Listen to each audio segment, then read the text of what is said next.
ನಂದಿನಿ ಅಂತ ಒಂದು ಸಹಕಾರ ಸಂಸ್ಥೆಯನ್ನು ಚುನಾವಣಾ ಸಮಯದಲ್ಲಿ ಕೈ ಹಾಕಿ ಕೇಂದ್ರ ಸರ್ಕಾರ ಅಮೂಲ್ ಜೊತೆ ಅದನ್ನು ವಿಲೀನ ಮಾಡಿ ತನ್ನ ಕಂಟ್ರೋಲ್ಗೆ ತಗೊಳ್ಳೋದಕ್ಕೆ ಹೊರಟಿತ್ತು. ಕರ್ನಾಟಕದ ಅಸ್ಮಿತೆಯ ಭಾಗ ಇವತ್ತು ನಂದಿನಿ ಹಾಲು ಸಹಕಾರಿ ಸಂಸ್ಥೆ.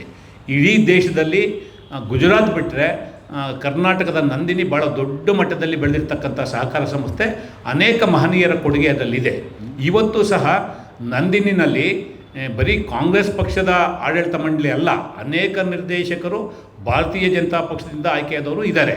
ಯಾವುದೇ ಸರ್ಕಾರದಲ್ಲಿ ದರ ಪರಿಷ್ಕರಣೆ ಆದಂಥ ಸಂದರ್ಭದಲ್ಲಿ ಅದರ ಲಾಭ ನೇರವಾಗಿ ಹೋಗುವಂಥದ್ದು ಕರ್ನಾಟಕದ ಹಾಲು ಉತ್ಪಾದನೆಯ ರೈತರಿಗೆ. ಇದನ್ನು ಎಲ್ಲ ಸಂದರ್ಭಗಳಲ್ಲಿ ಎಲ್ಲ ಪಕ್ಷಗಳು ಮಾಡ್ಕೊಂಡು ಬಂದಿದ್ದಾವೆ. In the interest of farmers, ರೈತರ ಹಿತಾಸಕ್ತಿಗೆ ಅನುಗುಣವಾಗಿ ಅದನ್ನು ಮಾಡ್ಕೊಂಡು ಬಂದಿದ್ದಾವೆ. ಅದನ್ನು ಟೀಕೆ ಮಾಡೋವಂಥ ಸನ್ಮಾನ್ಯ ಆರ್ ಅಶೋಕ್ರವರು ಮೊದಲು ಒಂದು ಕೆಲಸ ಮಾಡಲಿ, ಇವ್ರಿಗೇನಾದ್ರು ನಿಜಕ್ಕೂ ಆ ಥರ ದರ ಏರಿಕೆ ಆಗಿದೆ, ಅದು ರಾಜಕೀಯಕ್ಕೋಸ್ಕರ ವಿರೋಧ ಮಾಡ್ತೀವಿ ಅಥವಾ ನಾವು ರಾಜಕಾರಣ ಮಾಡಲ್ಲ ಅನ್ನೋ ಭಾವನೆ ಅವ್ರಿಗಿದ್ದರೆ ಮೊದಲು ಯಾರ್ಯಾರು KMF ಅಲ್ಲಿ ನಂದಿನಿನಲ್ಲಿ ಭಾರತೀಯ ಜನತಾ ಪಕ್ಷದಿಂದ ಆಯ್ಕೆಯಾಗಿರ್ತಕ್ಕಂಥ ಡೈರೆಕ್ಟ್ರುಗಳಿದ್ದಾರೆ ಅವ್ರಿಗೆ ರಾಜೀನಾಮೆ ಕೊಡೋದಕ್ಕೆ ಕೇಳಲಿ.